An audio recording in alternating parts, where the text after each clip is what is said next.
नमस्कार. आज आपण सुरू करतोय गाढवाचं लग्न. हे जे वगनाट्य होतं त्या वगनाट्यातील किंवा लोकनाट्य जे होतं त्या लोकनाट्यातील ओरिजिनल गंगी, त्यांचं नाव आहे प्रभाताई शिवणेकर. तर यांची जीवनगाथा अत्यंत दुःखमय. अशा परिस्थितीमध्ये त्यांनी कशा पद्धतीने वाटचाल केली होती आणि आपण कल्पनाही करू शकत नाही एवढं दुःख या तमासगीर महिलेच्या वाट्याला आलेलं होतं. वास्तविक पाहता तमासगीर म्हटलं की दुःख हे आलंच आणि तीच परिस्थिती आपल्याला यांच्या सुद्धा जीवनामध्ये येते, प्रभाताई शिवणेकर यांच्या. तर यासाठी आपल्याला जायचंय पुणे जिल्ह्यामध्ये. पुणे जिल्हा त्या ठिकाणचा मावळ तालुका आहे आणि त्या ठिकाणचं भालगुडी नावाचं एक छोटंसं गाव आहे. आता या गावामध्ये हरिबा कांबळे नावाचे एक गृहस्थ राहत आहेत आणि त्यांच्याबरोबर ते त्यांच्या पत्नी आहेत. त्यांचं नाव आहे रुक्मिणी. आता रुक्मिणी आणि हरिबा हे आता झोपडीमध्ये राहतायत. एक साधा परिवार आहे आणि यांना दोन मुली आहेत. एक मुलगी आहे राधा आणि दुसरी मुलगी आहे राही. तर अशा पद्धतीनं यांचा हा संसार चाललेला आहे. गरिबी पाचवीला पुजलेली होती आणि मोलमजुरी करून हा परिवार जगत होता, जीवन कंठत होता. आता राही जी आहे तीच भविष्यातील प्रभावती शिवणेकर आहेत. पण राही ज्या होत्या त्या लहानपणी यल्लमा देवींना म्हणजे यल्लमा देवीच्या पदरामध्ये त्यांना टाकलेलं होतं.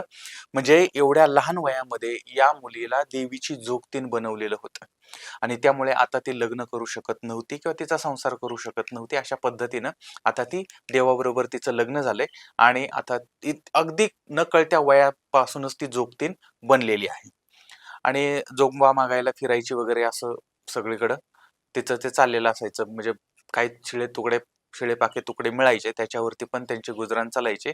त्याचबरोबर ते आई वडील जे आहेत ते मेहनत करायचे आणि अशा पद्धतीनं हे सगळं चाललेलं असतानाच दुर्दैव बघा, बाप जो आहे हरिबाप सतत आजारी पडायला लागलेला होता आणि सतत मग खोकला, उबळ, त्रास आणि हे सगळं. आता अशा वेळेस यांचा एक पाहुणा त्यांच्याकडे आला होता. त्यांचं नाव होतं भाऊ. आता यांना खरं तर भाऊ सुरत्या म्हणतात. आता सुरत्या ही भाऊ सुरत्या हे जे आहे ना, हे अत्यंत महत्वाची व्यक्ती आहे या सगळ्या गोष्टीमध्ये. कारण त्यांच्यामुळे खरं तर या सगळ्या गोष्टीला कलाटणी मिळालेली होती. तर हे भाऊ सुरत्या जे आहेत ते त्यांचं मूळ नाव भाऊ आहे आणि ते दादू इंदुरीकर यांच्या तमाशामध्ये झिलकरी म्हणून काम करतात. झिलकरी म्हणजे असं म्हणजे पाठीमागे जे सूर देणारे असतात ना. आता मी सूर देणारा नाही, मी असूर आहे. त्याच्यामुळे मी तसं काही बोलत नाही, पण म्हणत नाही. पण ते सूर देतात ना झिलकरी पाठीमागे एखादा शाहीर पुढं बोलतो किंवा एखादं गाणं चाललेलं असेल त्याच्या पाठीमागे जे झेल देतात, सूर देतात, तर त्याला झिलकरी असं म्हणतात, सूर देणारा असं म्हणतात आणि सूर देणाऱ्याला सुरत्या असं म्हटलं जायचं आणि त्याच्यामुळे भाऊ सुरत्या म्हणून त्यांचं नाव भाऊ सुरत्या हे पडलेलं होतं. आता हे भाऊ सुरत्या जे आहे ते देहुरोड आहे ना आपलं, त्या देहुरोडच्या भागामध्ये मामरोडे नावाचं ठिकाण आहे. तर त्या भागामध्ये त्या परिसरामध्ये राहत होते आणि यांची परिस्थिती पण गरिबीचीच होती. म्हणजे ते त्या ठिकाणी बिगारी काम वगैरे करायचे. म्हणजे तमाशामध्ये पण काम करायचे आणि मग घरी आल्यानंतर बिगारी काम वगैरे पण करत असायचे. आता ते आले होते भालगुडीला. भालगुडीला आले तर त्यांनी त्या बापाची अवस्था बघितली, त्या पोरींची अवस्था बघितली. 2 छोट्या मुली आहेत, साधं छपराचं असं घर आहे. बाप सतत आजारी आहे, आईची अवस्था तशीच आहे. ते बिचारी कोणाकोणाचं बघणार? अशा पद्धतीनं आता त्यावेळेस मग त्या भाऊंना दया आली आणि ते म्हटले, की "तुम्ही आता इथे एकटेच आहात, तर तुम्ही माझ्याबरोबर माझ्या जवळ राहायला चला. म्हणजे आपल्याला एकमेकांना आधार होईल, माझा आधार तुम्हाला होईल." असं. आणि त्याच्यानंतर मग हा परिवार जो आहे, तो परिवार मामुर्डीला राहायला आला. आणि भाऊ जे आहेत ते त्यांच्याबरोबर ते राहत होते. आणि इथं आल्यानंतर मग हरिबा जे आहेत ते कामाला जायला लागले. त्यानंतर रुक्मिणी बायको जी आहे ती सुद्धा कामाला जायला लागली आणि थोडाफार संसार सुरळीत व्हायला लागला होता. त्यानंतर 4 पैसे गाठीला यायला लागले होते आणि छोटी राही जी आहे ती आपलं जोगवा वगैरे मागायची आणि अशा पद्धतीनं हे सगळं चाललेलं होतं. म्हणजे आता कुठेतरी सुखाचे दिवस आलेले होते. यायला लागलेले होते आणि याच काळामध्ये हरिबा जो आहे तो आजारी पडला. मग त्याला ते खोकला अजूनच वाढला. त्यानंतर तो दमान, मग ती उबळ आणि ते दुःख, त्रास, रात्र-रात्र जागायचा, छातीचा पारा अगदी त्याचा म्हणजे सापळा झालेला होता अक्षरशः अशी अवस्था झाली. आणि काही महिने आजारी पडला. जेवढं काही 4 पैसे यांनी जमवले होते, ते सगळे पैसे दवाखान्याला, याला त्याला गेले आणि त्यातनं तो बरा तर झालाच नाही. पण शेवटी हे जग सोडून गेला. आणि आता सगळी जबाबदारी त्या रुक्मिणीवरती आली. 2 पोरींवरती दुःखाचा डोंगर कोसळलाय आणि हरिबाचं काय त्याचं 10वा-13वा वगैरे घातला, दिवस घातला. सगळा विधी पार पडला. पण या सगळ्याचा धसका त्या बायकोनं घेतला. कारण ती बायको सुद्धा आता आजारी पडलेली होती. कारण तिचा जोडीदार गेलेला होता. काय करावं तिला सुचत नव्हतं. पोरींचं कसं होणार याची काळजी होती आणि काही महिन्यातच ती सुद्धा आजारी पडली आणि हे जग सोडून गेली. आता दोन्ही पोरी अनाथ झाल्या होत्या, राधा आणि राही. आणि त्यानंतर आता ह्या साधारणपणे त्यावेळेस त्यांचं वय असेल 10-12 वर्षाचं, 10-15 वर्षाचं. आणि दोन्ही पोरींना कोणाचा आधार नाही, आधार होता फक्त भाऊसूर त्यांचा. आणि या वयामध्ये आता त्या त्या काळामध्ये हे वय जे होतं 10-15 वर्षाचं ते सुद्धा अगदी लग्नाच्या वयात आल्यासारखं होतं. आणि त्यामुळे मग आता त्या भाऊंनी तर आधार दिलेलाच होता. मग त्या भाऊंनी काय केलं, ही राधा जी होती त्या राधाचं लग्न केलं आणि तिचा संसार सुरू झाला. राधाचं लग्न झालं, पण राहीचं लग्न होऊ शकत नव्हतं. ती जोगतीन होती, देवाशी लग्न झालेलं होतं, तिला लग्न करणं शक्य नव्हतं. मग आता काय करायचं? पोरगी तर वयात आलेली. आणि ज्या वेळेस एखादी मुलगी वयात येते त्यावेळेस सगळ्यात जास्त टेन्शन तिच्या घरच्यांना असतं, तिच्या आईबापांना असतं. का? कारण पापी वासना ज्या असतात ना आजूबाजूला फिरत असतात आणि काही लोकांच्या नजराच मुळात तशा असतात. आणि त्याच्यामुळे अशी लोक अवतीभोवती फिरायला लागली आणि भाऊ तिला यापासून वाचवण्याचा प्रयत्न करत होते आणि गिधाडं एक ना एक दिवस झडप घालणार याची भीती त्या भाऊंला होती आणि म्हणून त्याने ठरवलं की आपण हिला तमाशामध्ये टाकूया, तमाशामध्ये नेऊया. कारण दादू इंदोरीकरांकडे हे काम करत होते आणि त्यावेळेस दादू इंदोरीकर हा भला माणूस आहे, देव माणूस आहे यांना माहित होतं. आणि तो या पोरीला पदरात घेईल, तिला तिच्या आयुष्याचं सोनं करेल, तिला शिकवेल, नाचायला शिकवेल, तिला तमाशातल्या बाकीच्या गोष्टी शिकवेल आणि त्या पोरीचं भलं तरी होईल. नाही तर इथं मात्र ही गिधाडं हिची लचकं तोडतील असं त्या भाऊंना वाटलं. आणि मग भाऊ मुंबईला गेले. मुंबईला गेल्यानंतर दादू इंदोरीकरांना भेटले आणि त्यांना सांगितलं, म्हटले अशी अशी आई गेली, वडील गेले, बहिणीचं लग्न झालंय, त्यांचीही गरीब परिस्थिती आहे, पोरीला कोणीच नाहीये. तर दादा तुम्ही या लेकराला पदरात घ्या. आणि दादू इंदुरीकर हा फार मोठ्या मनाचा माणूस होता. म्हणजे सगळ्यांना मदत करणारा, भले आपल्या ताटात काही नसलं तरी चालेल पण दुसऱ्याला खाऊ घालणारा, अशा पद्धतीचा महान व्यक्ती होता. माफ करा, म्हणजे होता म्हणजे ते एक बोलता बोलता ते ओघात येतं. पण ते इतके म्हणजे अशा पद्धतीचे दादू इंदुरीकर होते. आणि त्यांना परिस्थिती कळली, मग त्यांनी त्या लेकराला पदरामध्ये घेतलं, राहीला पदरामध्ये घेतलं. आणि आता ती राही जी होती छोटी, म्हणजे तसं पाहिलं तर ती नकळतं वय होतं तिचं.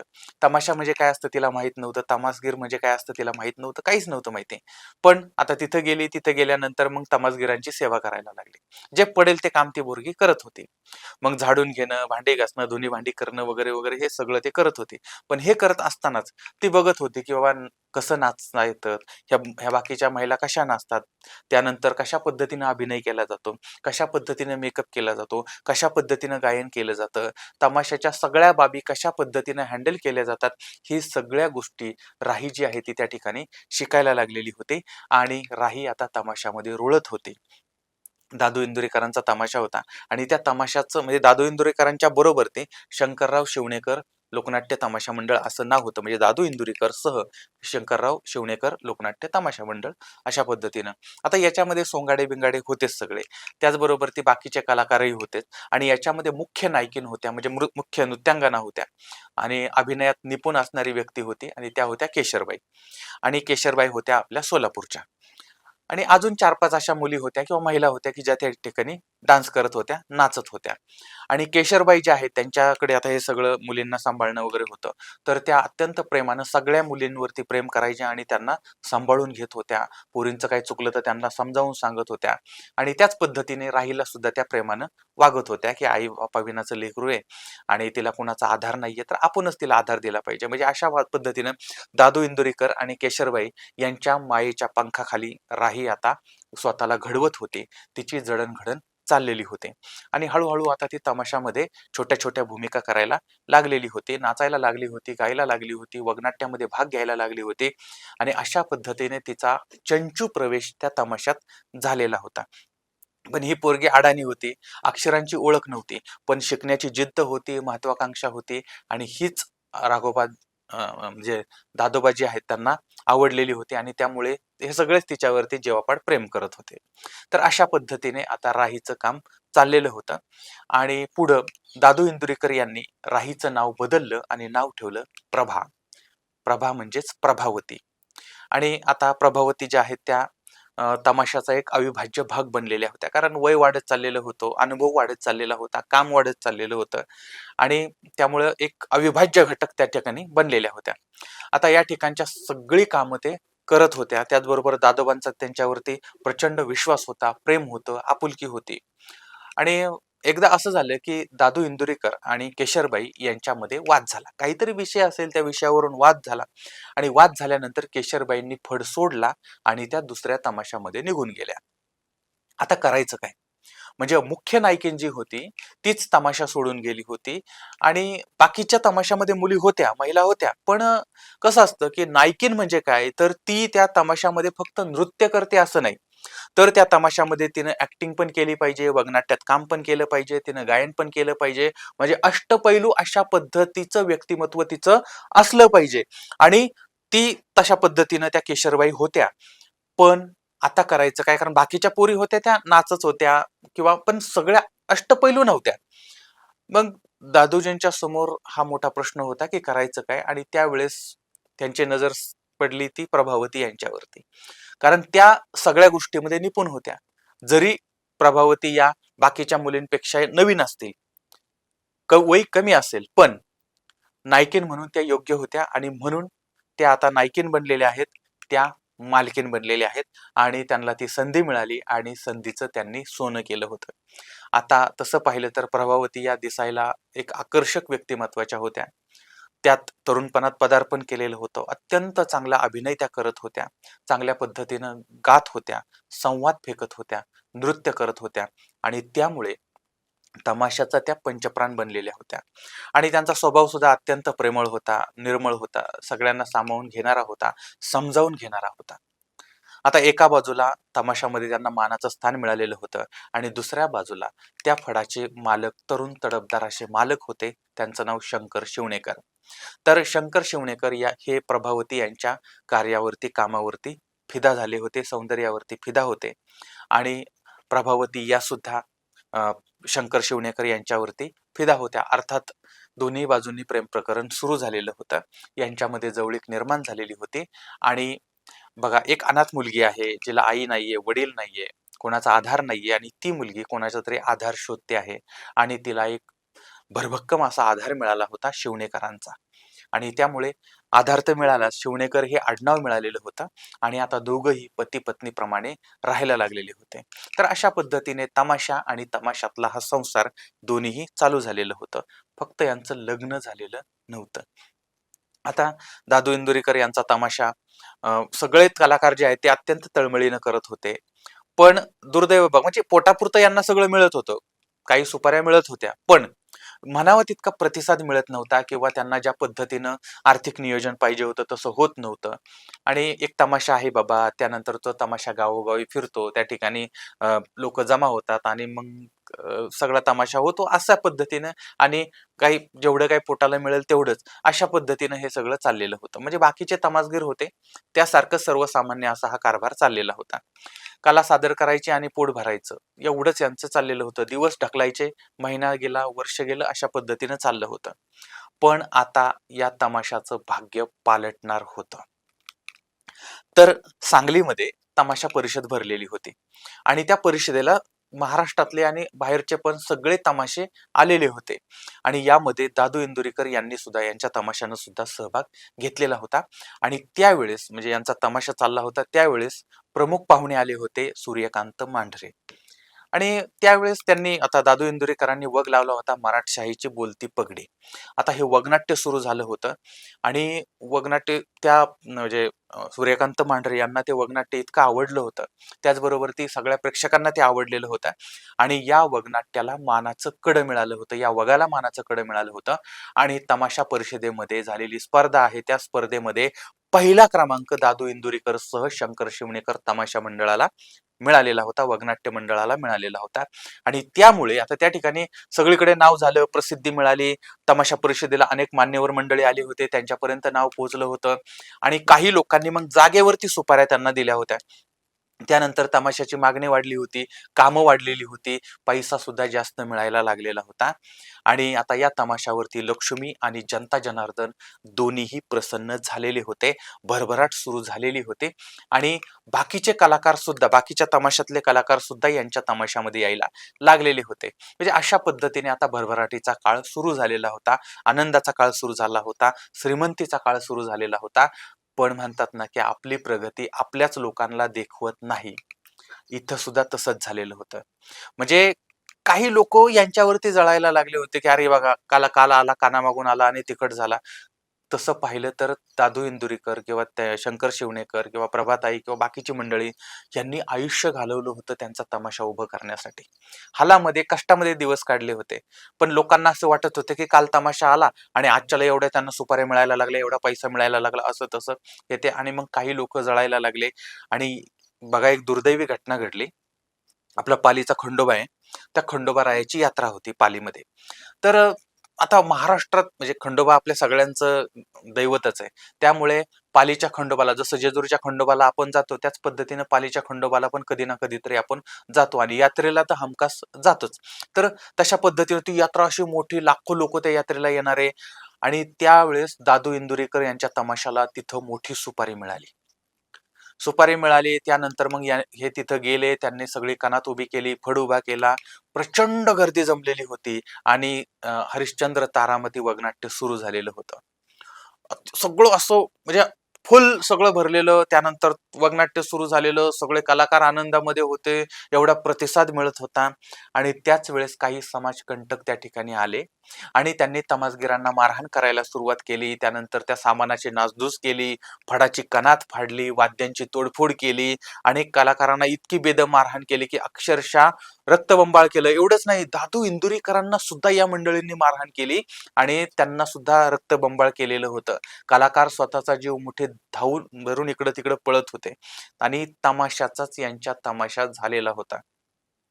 सगळं पेटून दिलेलं होतं, राख रांगोळी करण्यात आलेली होती. आता हे सगळं दादू इंदुरीकरांनी बघितलं. अक्षरशः लहान मुलासारखं ते रडत होते. विचार करा, ह्या गोरगरिबांना यांनी मारहाण केली, या गोरगरिबांचं हे सगळं साहित्य किती म्हणजे व्याजाने पैसे काढून तमासगीर तमाशाचं साहित्य आणतात, कनात उभी करतात, सगळं हे करतात. आणि असं असताना या मंडळींनी फक्त एक काडी लावायची, जायचं, ठोका टाकायचा आणि बर्बाद करून टाकायचं. इतकं सोपं असतं का हो कोणाला बर्बाद करणं? म्हणजे माणसाला उभं राहण्यासाठी आयुष्य जातं, बर्बाद होण्यासाठी काही वेळ फक्त. आणि तसंच झालं इथं. आणि ह्या गोष्टीचा सगळा धक्का दादू इंदुरीकरांना बसला होता, कलाकारांना बसला होता. सगळे लोक खचले होते की आमचं काय पाप होतं, आम्ही काय चूक केली? म्हणजे आम्ही आमच्या कष्टाने आम्ही कष्ट करत होतो, आम्ही मेहनत करत होतो, आम्ही कोणाच्या ताटातलं तर ओढत नव्हतो.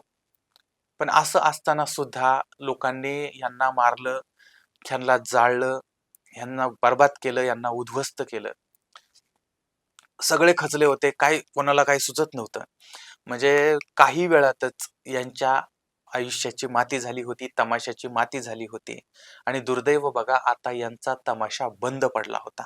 कलाकार आपापल्या गावी, कारण उपाशी भीक भीक मागायची वेळ आली हो, उपाशी राहायची वेळ आली. आता करणार काय? मग सगळे कलाकार गावाकडे निघून गेलेत. दादू इंदुरीकरही गावाकडे निघून गेलेत, प्रभाताई शिवणेकरही गेलेत, त्यानंतर शंकर शिवणेकरही गेलेत, बाकीचे कलाकार सुद्धा निघून गेले होते.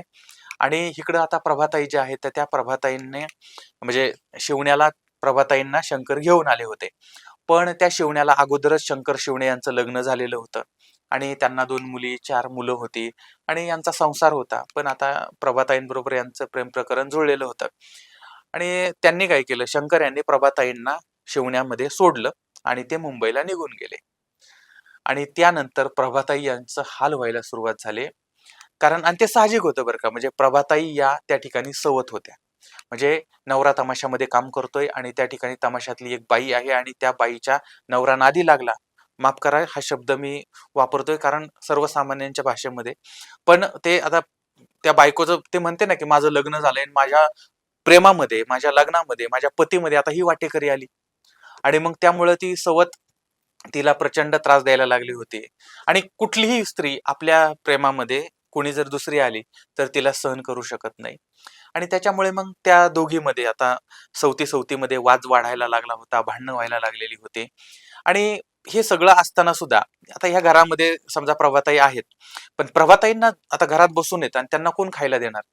तर ते म्हटले ना, तुला आम्ही काय पोसणार नाही, तुझं तू खा, काय कमवायचे ते कमव आणि खा. आणि त्यानंतर त्यांना म्हणजे ज्या तमाशामध्ये काम करत होत्या त्या प्रभाताई आता दुसऱ्याच्या शेतात कामाला जायला लागल्या. म्हणजे कालपर्यंत नाचणारी बाई, बोर्ड गाजवणारी बाई, आता तिला शेतामध्ये काम करायला लागत होतं आणि कामाची सवय नव्हती हो. म्हणजे शेतामध्ये आणि जरी पूर्वी त्याला काम केलं असेल, पूर्वी काही कष्ट केले असतील, पण शेतातले कष्ट करणं आणि स्टेजवरचे कष्ट करणं याच्यामध्ये फरक होता आणि त्यामुळे प्रचंड हाल व्हायचे, काम जमत नव्हतं आणि अनेकदा मग ती सवत मारहाण करायची, त्रास द्यायची, छळ करायचे. पण असं असताना सुद्धा कालपर्यंत तमाशात महाराणीचं काम करणारी आज खुरपणी करत होती, लावणी करत होती, कष्टाची कामं करत होती, तरी शिव्या खात होती, मारहाण सहन करत होती. "चालती हो, तू माझा संसार मोडलाय, तू मला बरबाद केलंय, लाज वाटत नाही का? हे नाही का? ते नाही का?" अशा पद्धतीनं सगळं ऐकून घ्यायला लागत होतं आणि हे सहन केल्याशिवाय प्रभावतीताई यांच्याकडे पर्याय नव्हता. कारण त्या जाणार तरी कोणाकडे होत्या? आता ज्यांच्यावरती प्रेम केलं ते मुंबईला निघून गेले होते. आणि सवत तर ते अशा पद्धतीनं त्रास देत होती. आई नव्हती सांगण्यासाठी. आईच्या कुशीत जाऊन सांगावं, की "आई मला असा त्रास होतोय." बहीण तिचा संसार चालला होता आणि बहिणीचं दुःख तिला माहिती. बहीण नाही. म्हणजे ज्या होत्या त्या त्यांचाही त्यांचा त्रास होता. तर तिला तिला कशाला त्रास द्यायचा? आणि आपण तमाशात काम करतोय. त्यामुळे मग लोकांचा पाहण्याचा आपल्याकडे दृष्टिकोन वेगळा आहे. अशा पद्धतीने. म्हणजे आई नाही, वडील नाही, बापाकडे जावं, बापाला सांगावं. किमान तो बाप डोक्यावरून हात तर फिरवेल, की लेकराचं दुःख समजून घेईल. पण बाप नाही, भाऊ नाही. काय करावं सुचत नाही. हे सगळं सहन करत प्रभाताई जगत होत्या. आणि काही महिने गेले, काही काळ गेले. त्यांचा हा स्ट्रगल सगळा चाललेला होता. आता दुसऱ्या बाजूला दादू इंदुरीकर यांचं सुद्धा सर्वस्व गेलेलं होतं. तमाशा पूर्ण बंद पडलेला होता आणि आता काय होईल सांगता येत नव्हतं. कोणाच्या नशिबात काय असेल सांगता येत नाही. आता हा तमाशा पुन्हा चालू होईल का? दादू इंदुरीकर यांचा तमाशा चालू होईल का? त्यांचं गाढवाचं लग्न हे आपल्याला पाहायला मिळेल का? गंगी आणि सावळ्या एकमेकांना भेटतील का? प्रभाताईंना गंगेची भूमिका कशी काय मिळेल? आता नक्की काय होईल? सगळं बरबाद तर झालेलं होतं. काय नशिबात लिहिलेलं होतं हे माहीत नव्हतं. पण आता पुढच्या भागात आपण पाहूया नक्की काय होतंय.